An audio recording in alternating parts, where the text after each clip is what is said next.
Okay, everyone. So let us continue where we left off this morning. So we are talking about the idea of a sangha nusati, the recollection of the sangha. And this morning I was making the point that this is a slightly abstract idea because it's very hard to actually know with certainty who are the real noble ones, the real sangha. It's very difficult to, actually you can never really know with absolute certainty. Maybe you can if you are the Buddha, maybe you can if you're an arahant, but in general we just have to go by estimation. And that estimation can sometimes be good, but not always. It depends on our own kind of faculties, our own ability to discern these things. That can vary a lot. Some people are more deluded than others. And so this can be hard to tell. And for that reason, it is a little bit of an abstract idea. And as I mentioned, this has some very positive consequences because it means that it is less, we don't taking individuals as our teacher or as a final refuge. There's actually a lot of positivity in that. There's more likelihood that we will not be disappointed, for example, if someone turns out to be not what we expected them to be, etc. But still, obviously, there are certain qualities that you can expect when someone is a noble person, when they are a stream enter, a once returner, non-returner, or an arahant. These are the four kind of levels of noble people. Certain qualities that you can expect. And so what can you expect to see in such a person? And some of the things will be kind of obvious, probably. It's probably not too hard to understand. In the suttas, for example, you find that it is often said that the stream mentor is someone who is perfected in virtue. Perfected in virtue. What does that mean? Well, it means that you're going to be kind, basically. You're not going to do bad things towards other people. That's kind of what it means. But it also means that they are kind of mentally perfected as well. Their mind tends towards positive qualities. They don't really allow anger to remain because they know anger is bad. They don't allow greed or strong desires to remain in the mind. And so what that means is that someone who is an Arya will tend not to display any kind of, occasionally maybe, but very rarely will display signs of having these defilements. They will be very cool, very even-minded people. And so this is kind of some of the ways in which you know whether someone might be a noble person. This is no guarantee at all, but it is kind of this is what we should expect, someone who has that kindness and has a general non-display of bad qualities. This is one of the things you would expect. But it's not really enough because some people are very kind, some people have very few defilements because of whatever circumstances or whatever it might be. Some people have deep meditation without really having the deep insights. And so they may look like they are basically noble ones without being so.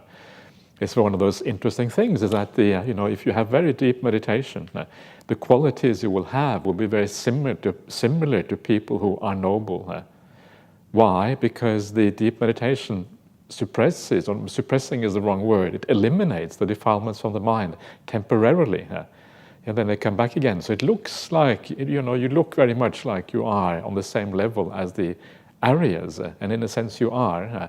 But you are not actually there yet. And so that is one of the hard things to discern. So this gives us some of the ideas. One of the other ideas of the things that are noble ones. Actually, I should say something more about the idea of virtue, because one of the things with virtue or with kindness or with being moral and treating other people well in ordinary society, it is often a transactional thing. It's a trade. I'm kind to you. I expect you to be kind to me back again. And so because it is transactional, it is if the other person doesn't do their part of the bargain, if they treat you badly when you treat them well, you might get upset. You know what I mean? You're kind to someone and they and they treat you badly in return. It is not nice. For most people we don't like that. We expect there's a certain bargain there. Or we manipulate each other a little bit. Yeah, we manipulate each other in ways to kind of get good outcomes, not necessarily, by praising someone. For example, is a classical way of manipulation. You praise somebody, but there is, okay, you may mean it, but there's also a little bit of expectations there. Or you give a gift and you want something in return, or whatever it might be. That is missing if you're an Aryan. It is no longer transactional.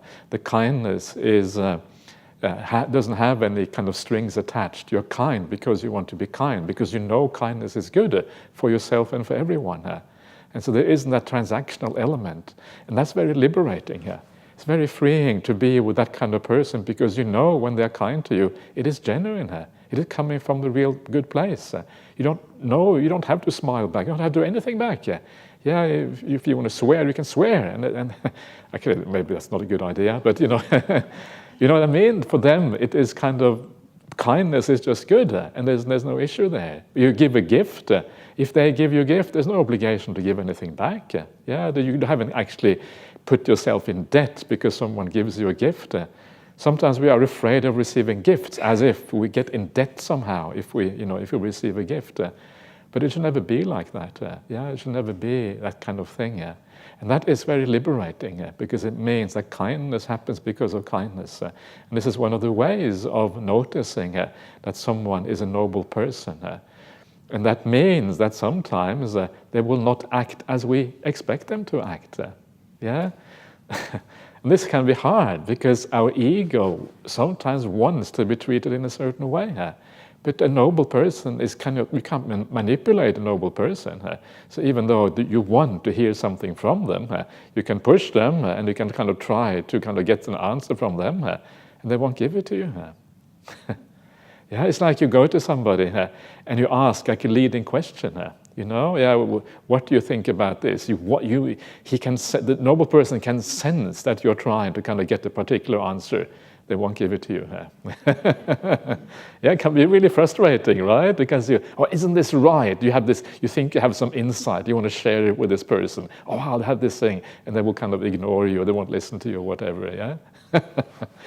And that's a good sign. It may be very frustrating. It may feel very strange. It's not the kind of the way the world operates, because we like to kind of live up to people's expectations, so they will like us. The noble person doesn't really care if you like them or not. Why should we be worried about whether people like us? It's just another trap. You get trapped by the fact that you want people to like you. It means that you have to act in a certain way so that they will like you. But what do they know anyway, these other people? Why should it matter whether they like us? It's kind of irrelevant. In general, if you are kind and a caring person, people will in general like you. But there will always be some people who don't. You don't have to worry about those people. It doesn't matter. How liberating that is, when it doesn't matter whether other people like you or not. And so that is these are some of those qualities of the noble people. They're not really so interested in other people's opinions. They have that solidity in themselves. And this fact that they are very solid in themselves means that they are also independent in the world. They do what they think is right. They don't do what other people think might be right. They ask themselves coming from their own. They know what is right and what is wrong from their own inner experience. And so they will ask themselves the simple question, is this right or is it wrong? And if the whole rest of the world says it's wrong, if they know it's right, they will do it anyway. This is kind of that integrity of the Aryans. They have this solid integrity because they have 100% faith or belief or confidence that they know what is right. They can distinguish through their own inner experience whether there are defilements present or not, whether something is right or wrong. And so these are some of the kind of guidelines for the noble people in the world, what they are like. Another kind of important guideline is that when you become a noble person, one of the things that you see is you have the full insight into the Buddha's teachings. It means you have full confidence in the Buddha. You have no doubts about the Buddha, his teachings, and the noble sangha anymore. And what that means in practice, because it's also an insight into non-self, is that noble people, even though they may be very profound in their own right, they will tend to point to the Buddha. The Buddha is your real teacher. They won't point to themselves. In fact, they are not really interested in themselves very much. Someone who is very interested in themselves and kind of always you feel a sense of, you can feel the sense of self in the person. That is always a bad sign. It usually means that they're not a noble person.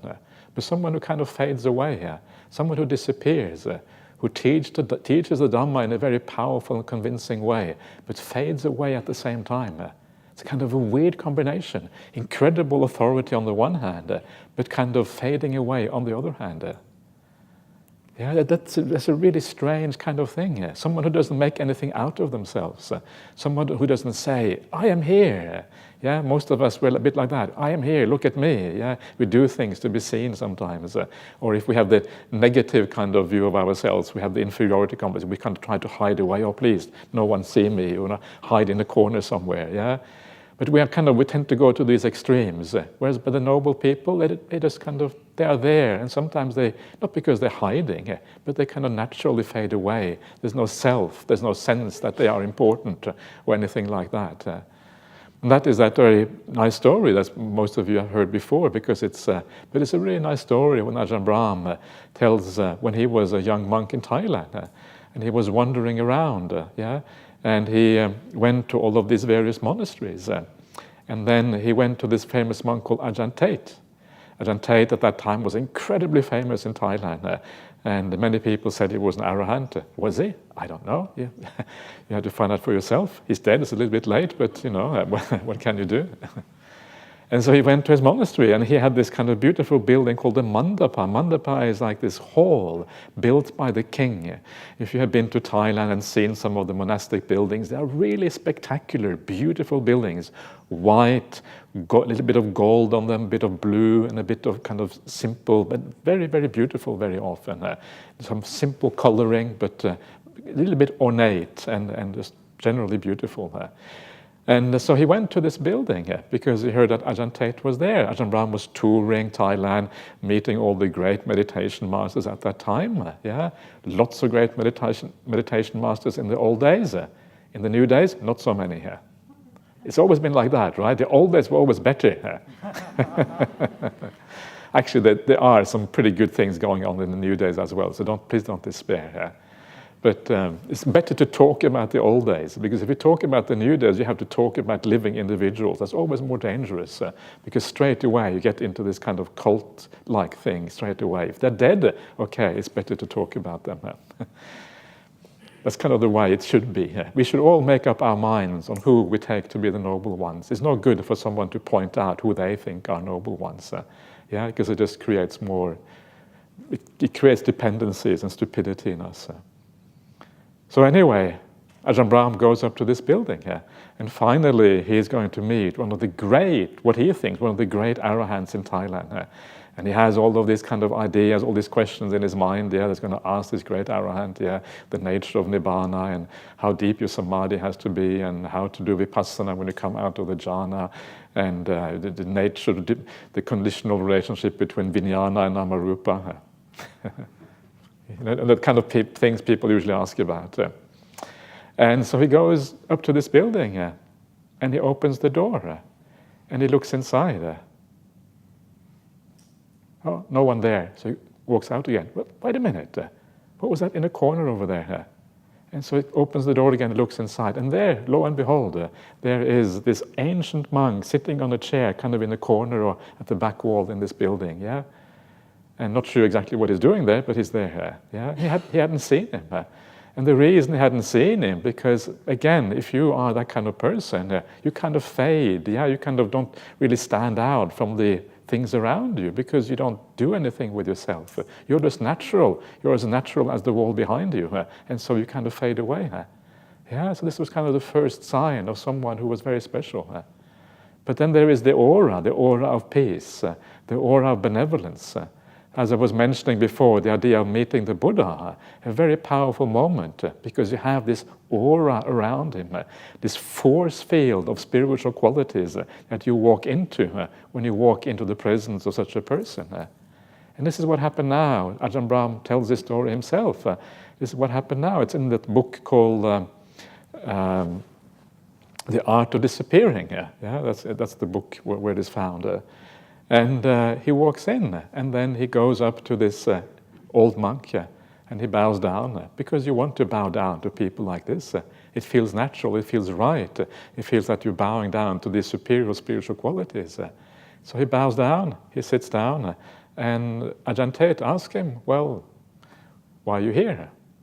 And by this time, because he's feeling so peaceful and so happy, all the questions are gone. There are no more questions. The questions have disappeared. And so he doesn't know what to say. He feels a bit stupid. He feels a bit like, actually, don't know. And then, they have a bit of a conversation. Well, Ajahn Tate says, okay, it's okay, you don't have to have any questions. It's a nice day, and how are you? Had enough to eat? Or where are you from? And then they have some kind of simple words. And then he walks out. And that is kind of a meeting with someone who has those kind of qualities that you expect of someone who is a very powerful spiritual person, a real spiritual person, someone with very little ego, someone who kind of fades away, and yet they have the spiritual qualities around them, the aura of spiritual qualities, and that is what you find with a teacher like that. So this is kind of what you can expect, of people like this. And the focus is not on them, the focus on the Dhamma and the teaching. They are independent in the world. They have a profound sense of morality about them. They are peaceful. They have all these kind of qualities. So these are just some of the guidelines to look out for when you look out for spiritual people. They should have very little anger. They should certainly not be violent. I get very disheartened when I hear people say, oh yeah, this monk, he's really cool. He punches you in the face when he kind of thinks you've done something wrong. And I think, what? You must be crazy to have faith in someone like that. What kind of, this is crazy wisdom. And there is no such thing as crazy wisdom. Either you're crazy or you're wise. This one is obviously crazy, so forget it. Sometimes we are willing to believe so many stupid things. Have trust in your own judgment. Trust what it says in the suttas. When you see something bad, even if the rest of the world says this is an arahant, don't believe it for a second. Or at least have doubts about it. Okay, you can never be 100% sure, but there's very good grounds to have doubt. Trust your own judgment. That's the only judgment you have, is your own judgment. Trust that. Don't follow the crowd. If you follow the crowd, you're never really going to get all that far. Buddhism is not for people who follow the crowd. So don't think, people often say, oh, if you kind of say bad things about this monk or this person, then you're making bad karma because they're an arahant. That's fear-mongering, and it's very dangerous. And usually it leads in a very wrong direction if you follow those kind of ideas. But what also to me is interesting is, so this is kind of general ideas of what it is to be an Arya or a noble person. But I thought I would say a little bit about my own kind of why I took Ajahn Brahm as my teacher. I'm not going to say what I think about Ajahn Brahm in terms of his attainments or anything like that, because I don't think that's really relevant. But I still say something about why, what are the qualities I saw in him that kind of made me come all the way to Australia. Because I used to live in Europe, and then one day I just took the plane to Australia, and I came here. So why did I do that? And how did that come about? And it's a little bit interesting, perhaps, just to kind of give you some background on how I thought about this. And I thought maybe I got that right. So while I was at this monastery in the UK, first of all, I started out in one of the monasteries in the UK. This was, part of the forest tradition over there. And then, like all monasteries, there's underground material. There's kind of the official teaching, and then there's the underground material being passed between the anagarikas and the junior people in the monastery. So this is, the world is a bit like this. Is that happening in our monastery as well? I'm just asking. These are the younger monks. They can probably tell you the reality. I have no idea what's going on underground anymore because I'm too kind of up there. So don't tell me. If it's underground, keep it to yourself. And so there was underground material, and this underground material was, lo and behold, like a talk by Ajahn Brahm.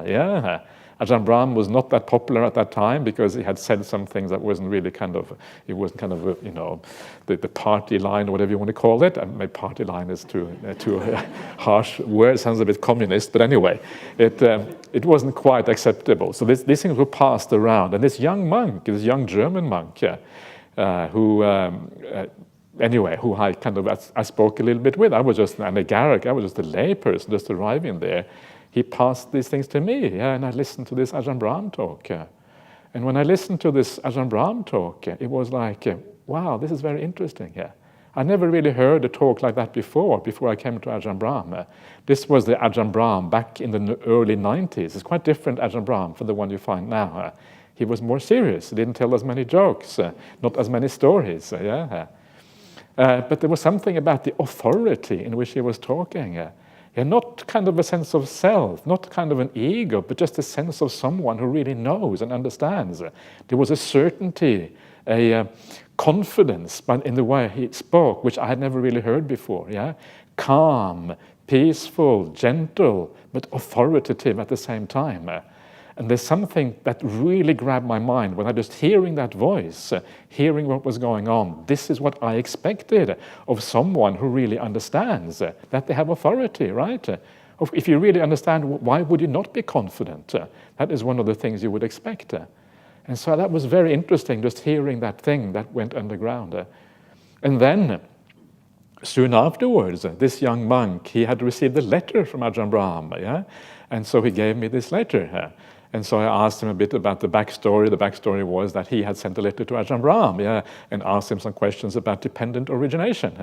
He's this junior monk. He's only just been ordained, been a monk for 1 year, and he writes off to this very senior monk in Australia. No one in the monastery could really answer these questions. So he writes to this monk far away who has already gaining a bit of a reputation about the nature of dependent origination and these kind of things.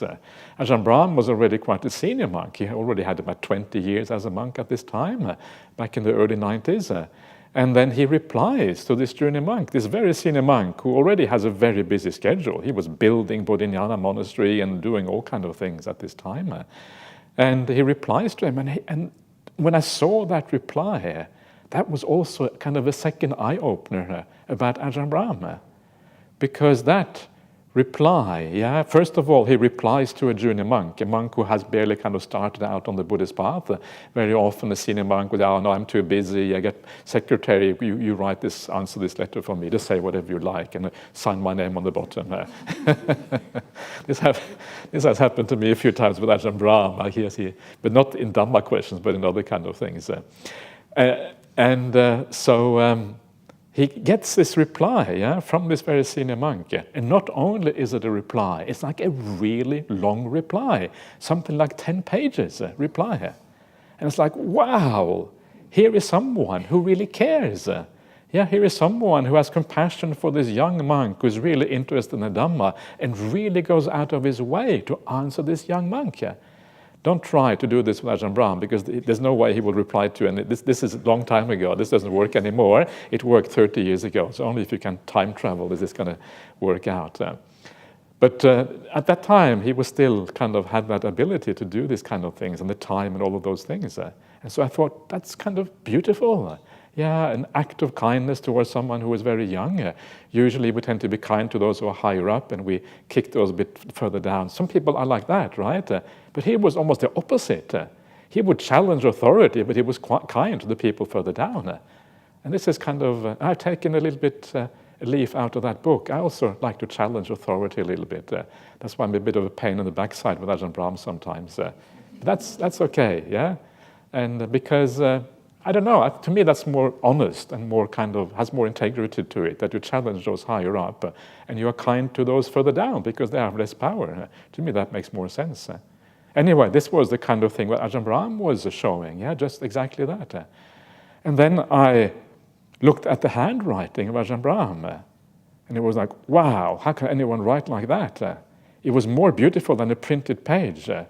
Every letter was like exactly a copy of the other. Every A looked exactly the same. It was this beautiful kind of calligraphy, incredible consistency, page after page. A few years ago, we auctioned off the manuscript of the Opening the Door of Your Heart. That was Ajahn Brahm's book. Yeah, that is kind of a 100-page manuscript. Every page is like that. And I remember when the auctioneers saw that manuscript, they said, "You can't auction this off.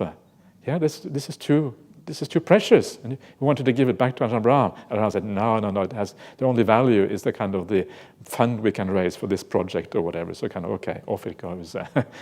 And when I saw that, I thought straight away, normal human beings don't write like this.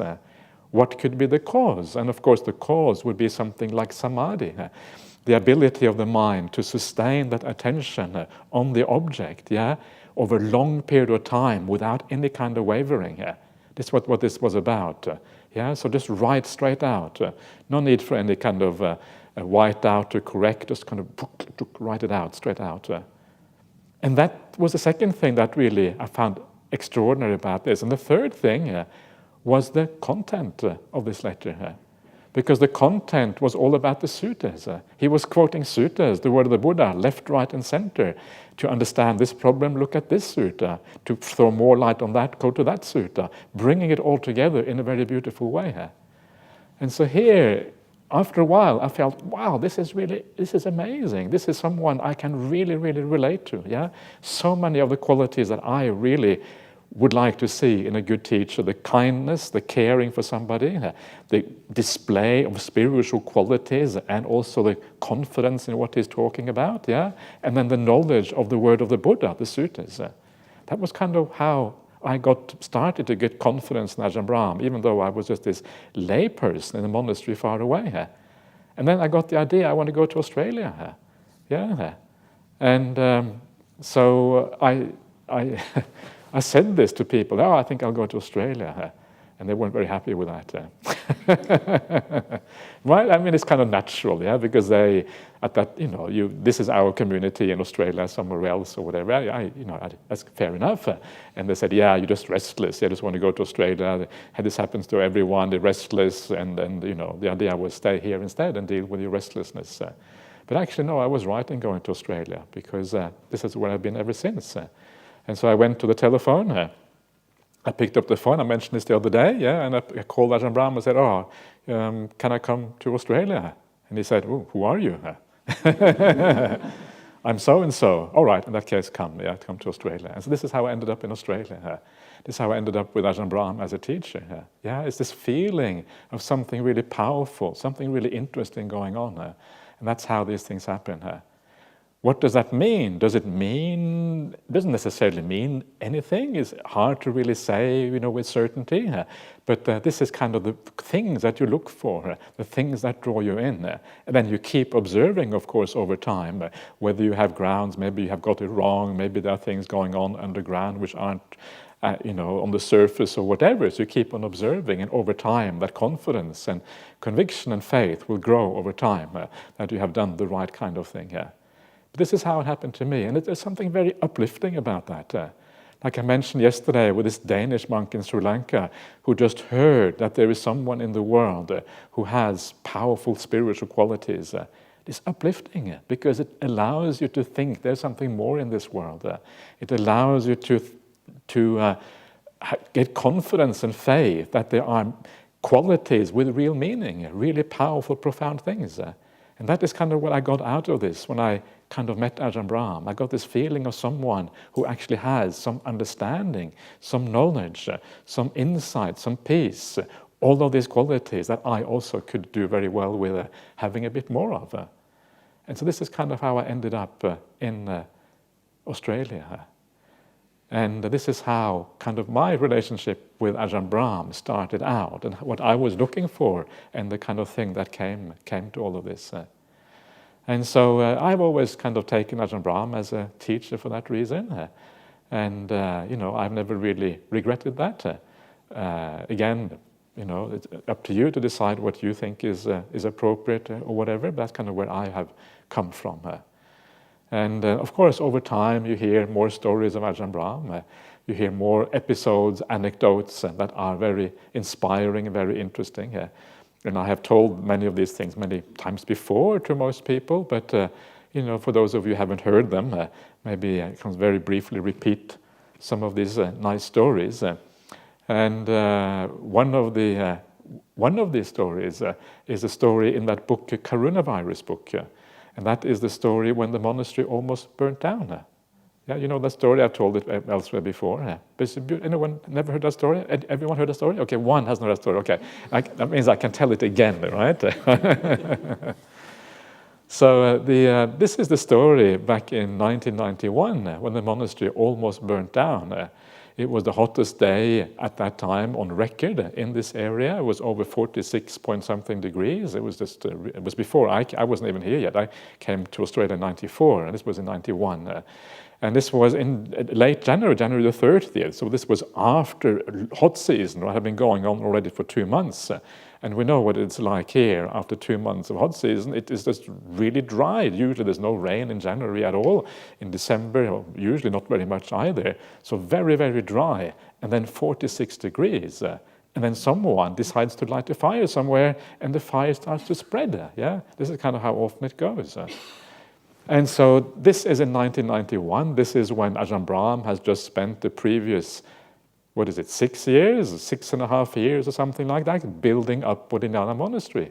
It is basically now, it has come to its completion. Yeah, the hall is there, the kitchen building is there. There are about 12 or 13 kutis in the monastery.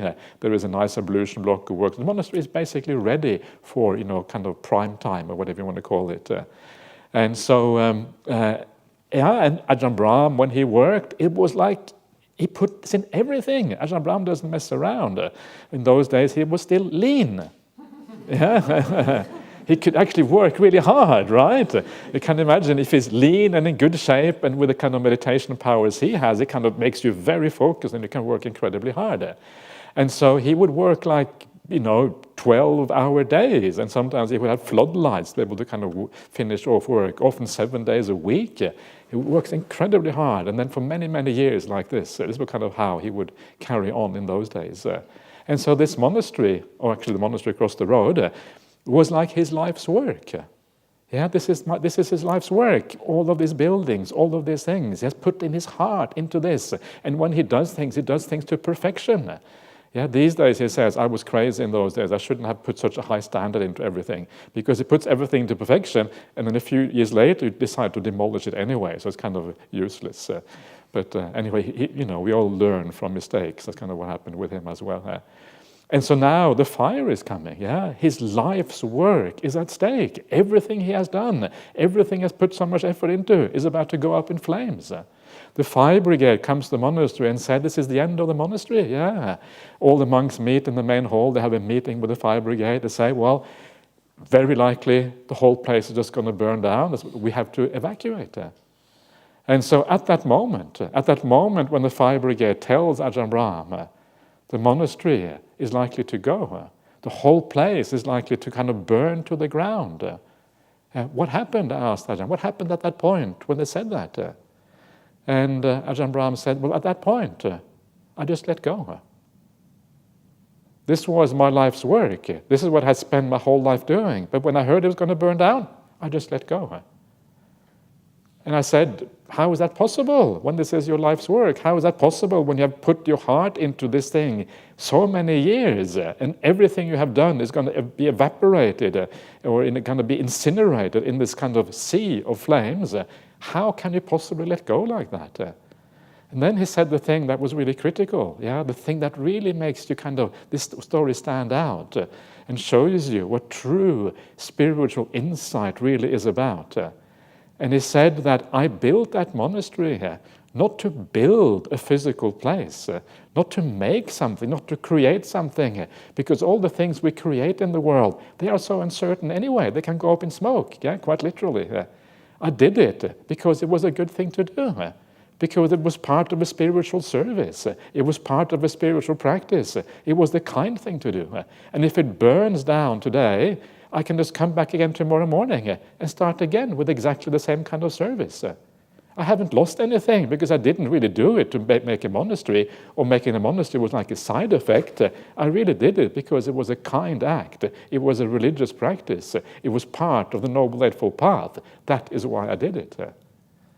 And I thought, wow, that is really interesting. And that shows you the attitude of someone who is very spiritually developed compared to ordinary people. Ordinary people do things to get results. We want to pass that exam.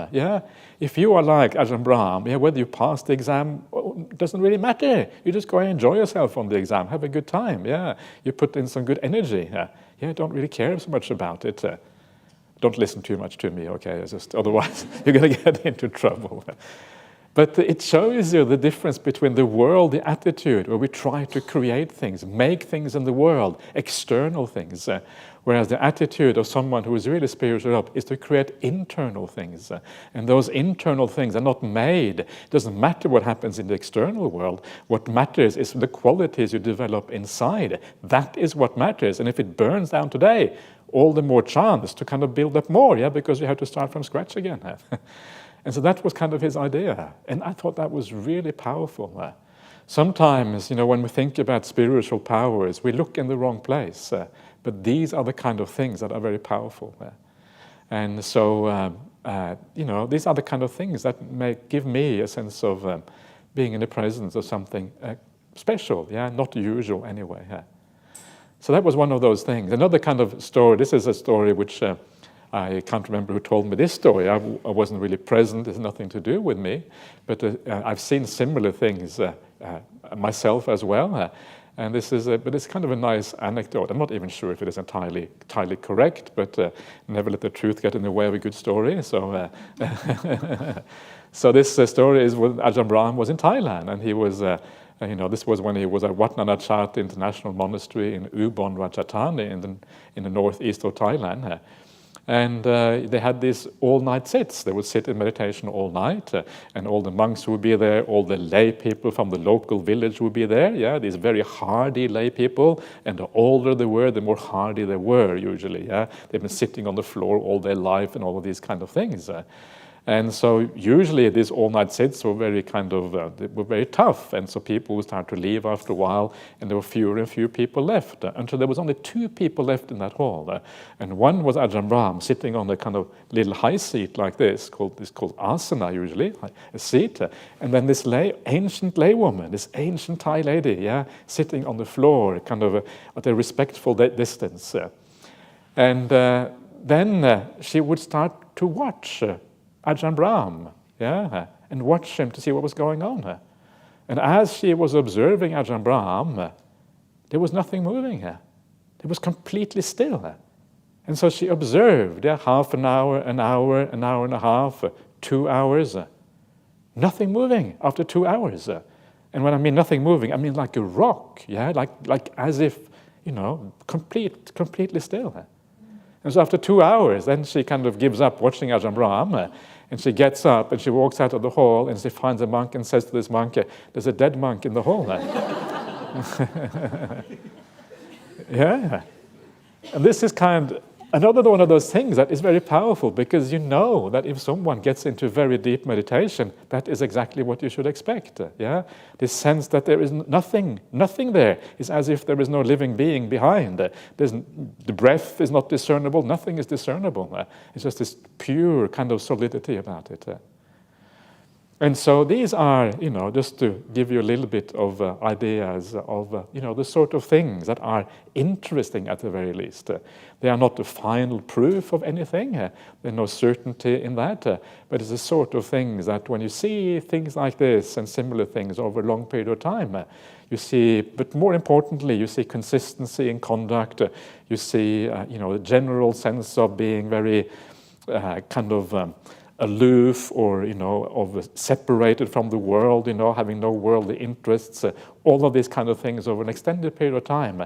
After a while, it builds up a sense of confidence and certainty, maybe a degree of certainty, I suppose, about what is going on. So just to give you some ideas about the way I have approached that whole idea. So that is a little bit about the idea of sangha nusati, the contemplation of the sangha, from the abstract to the more concrete. Abstract idea, then the general ideas of areas, and finally how it may manifest in ordinary existence. So let's have a look at what the actual sutta has to say about this.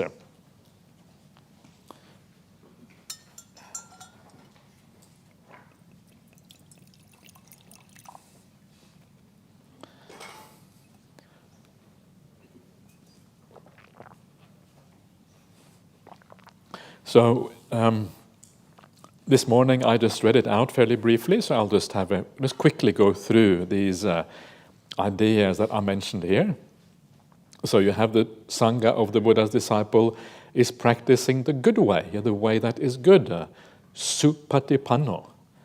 Yeah, and so it just means that it is a good way in the sense that it leads to a good goal. Yeah, it is not kind of a way that leads you astray or goes in the wrong direction. It is good. It has a goal.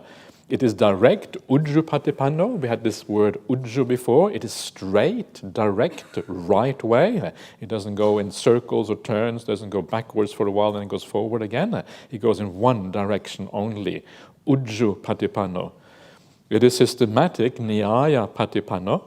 The word nyaya is a little bit obscure, but systematic or methodical is one way of thinking about it. And the main system and the main method in the suttas is dependent origination. That's the main method. So they are practicing the path of dependent origination or dependent cessation. They are gradually ceasing. That is the path they are practicing. Why? Because avidya, the ignorance or the delusion at the beginning of the path, is already partially eliminated, and now partially, gradually, they're eliminating more and more of that. And as they do so, the whole dependent origination sequence is kind of unraveling. And for that reason, dukkha, suffering itself, is coming to an end. So that is what they're practicing. They're practicing literally the dependent cessation part of the path. They're practicing the proper way. This is samichi patipanno, and proper, that's what it means. It's proper. That's pretty much what it means. In other words, proper for giving good results. The way that is appropriate or whatever. It consists of the 4 pairs, the 8 individuals. So these are, what I mentioned before, the stream mentor, once returner, non-returner, and the arahant. The stream mentor is the one that sees the Dhamma for the first time, gains right view, called the ditthipatto in the suttas. Ditthipatto means attained to view. So they have seen the reality, but there are still defilements that need to be cleared out of the mind. Even though you see something, it doesn't mean that the entire conditioning process you have been completely reconditioned. The thinking and the perceptions of the mind are still sometimes off, or even often off, but the view is right. So if you ask them about the view, they know what's going on. So this is the stream mentor. And then as you reduce the defilements more, you become a once returner. Once returning to what? Returning once to the sensory realm. In one way or another to the sensory realm. Non-returner means someone who never comes back to the sensory realm but gets reborn in the rupa loka, the Brahma loka, the beyond the 5 senses, those very refined realms. And then there's the arahant who never gets reborn at all, the perfected being at the very end. So these are the 4 noble beings, the 4 classes, pairs of areas. And these can then be subdivided into 2 of each. The one who is practicing the path to become a stream mentor, and the one who is a stream mentor. The one who is on the path to becoming a once returner, and the once returner.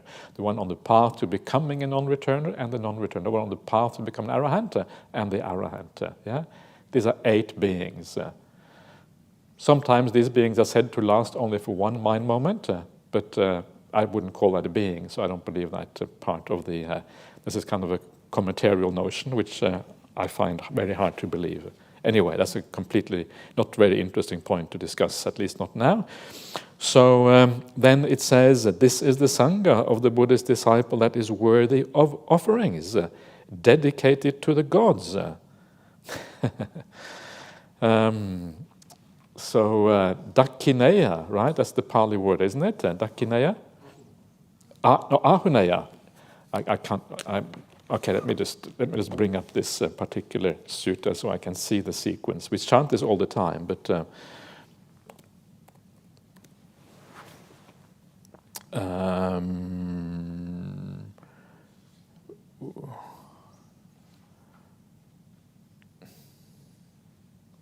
okay. Yeah, Ahuneyo, exactly. So thank you, Ananda. So Ahuneyo, Pahuneyo, Dakineyo, Anjali Karaniyo are the four things. Ahuneya is, I think this word kind of harks back to the idea of giving like dedications to the gods. This is kind of a thing that you see in all cultures around the world, this idea of giving something to the gods so that the gods look after you. And now, instead of giving to the gods, you give to the Aryas. Forget about the gods. What can they do for you? The Aryas. Okay, that's where you should give instead. That's kind of a nice change, isn't it? So those gods, can they do something for you? Maybe they can, maybe they can't, who knows? But the Aryas, surely they can do something positive. So you give those dedicate offerings. You give them now to the noble ones. The worthy of hospitality, pahuneyo. Worthy of religious donation. This of course is dakineya, religious donations. So again, it's a religious offering. Dakineya just means any kind of offering, really. And they are worthy of anjali karaniyo. Anjali, the palm, joined the kind of ancient Indian way of greeting and showing respect, anjali. And so these are, in other words, generally just worthy of respect and worthy of support. That's really what these things are about. And again, the reason for that, of course, is that these are the people who have the highest gift to give the world. They understand things in the same way as the Buddha understands the Dhamma. And so because they have the highest gift to give you, they are worthy of gifts in return. Just like any teacher is, but these are the highest kind of teachers.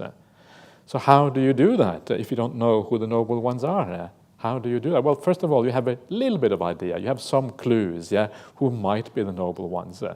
But the other thing that the Buddha says, if you want to support the sangha or whatever, to support the monastic community, usually the best thing to do is always to give to the sangha as a whole, not really distinguish between individuals. And that, according to the sutta, is more good karma than giving to individuals, even if you give to someone who happens to be a noble person. It was the way kind of around that. You don't have to worry so much about who has the act together and who hasn't. This is an offering to the sangha. This kuti, I give to the sangha. This robe, I give to the sangha. Whatever. So this is the way to think about this. These are the people worthy of these things. They are the supreme field of merit for the world. The anutta, how does it go again? We are here, the anuttara punya ketang lokassa, exactly. So, so the field of merit, because when you give to someone who is very purified, you recognize that purity in the person, and you are doing something very lofty, by supporting something very lofty. And so these are then the supreme field of merit for the world. You're building up your own good qualities. You feel much more joy when you give to something that is pure and powerful than if you give to something ordinary. This is kind of the idea behind this. So this is the idea of the sangha as it is explained here.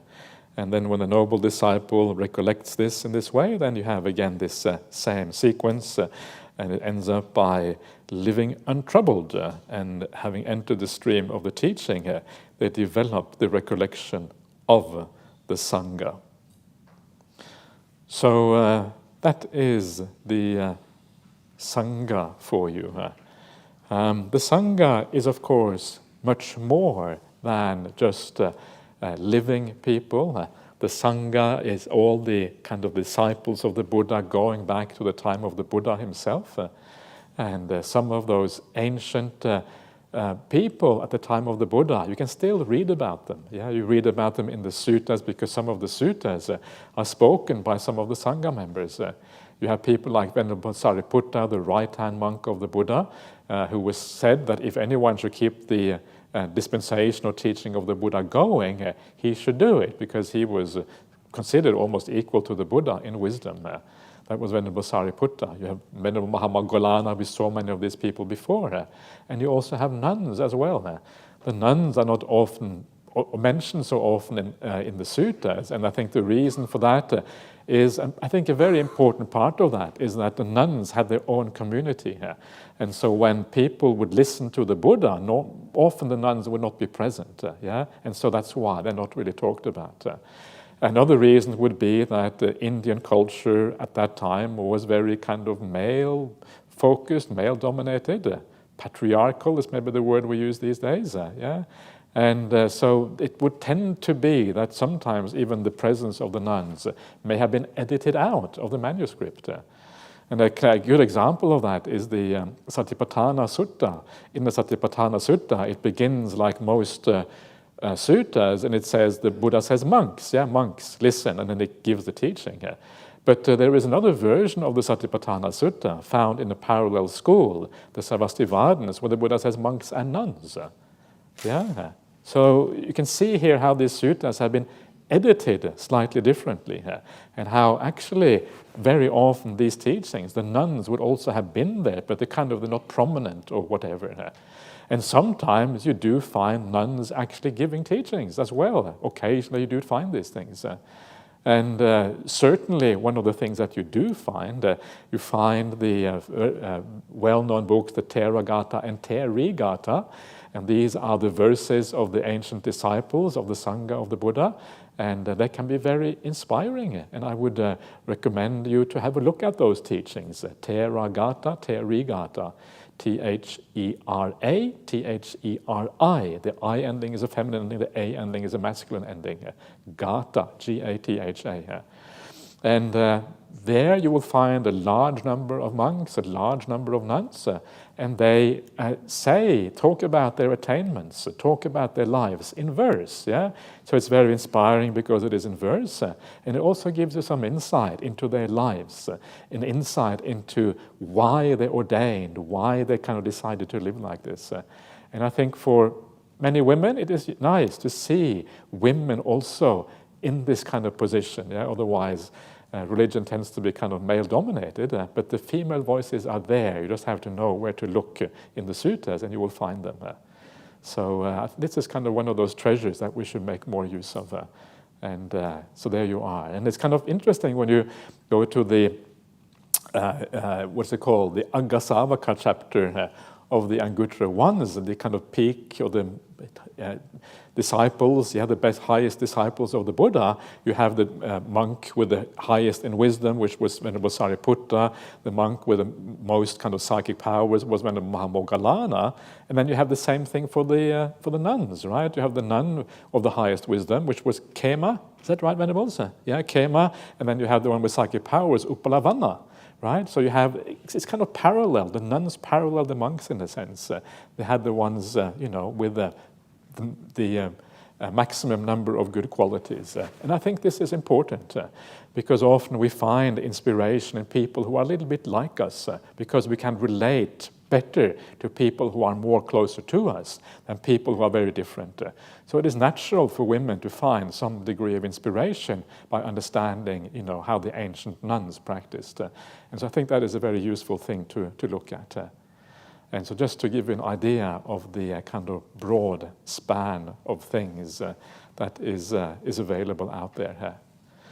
So there are many other monks and nuns in the world today also that are inspiring and interesting, and who have done some amazing work and practiced really hard and done some remarkable things. And there are amazing things happening even at places like Dhammasara Monastery. Some very inspiring nuns over there who practice really well, how they act together. Ajahn Brahmali, who passed away, a year ago? I can't remember now, some time ago. She was also very inspiring in many ways, living in her caravan all by herself, out in the bush, for a couple of years before things started to get developed on that property.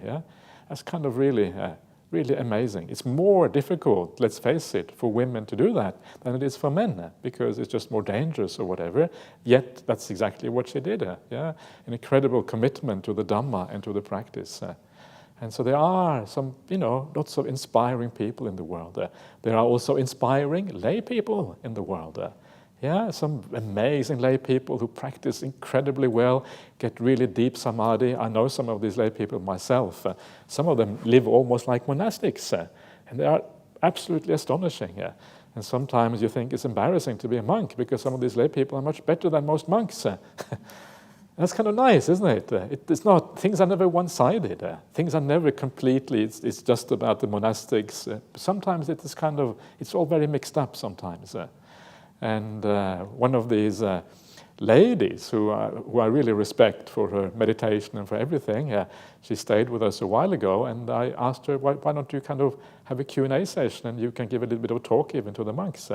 And so we had that. And that was really kind of interesting because it turns the tables a little bit and it kind of allows us to learn a little bit more from each other and also to understand each other's perspective. Is she a noble one, this particular lady I'm thinking of?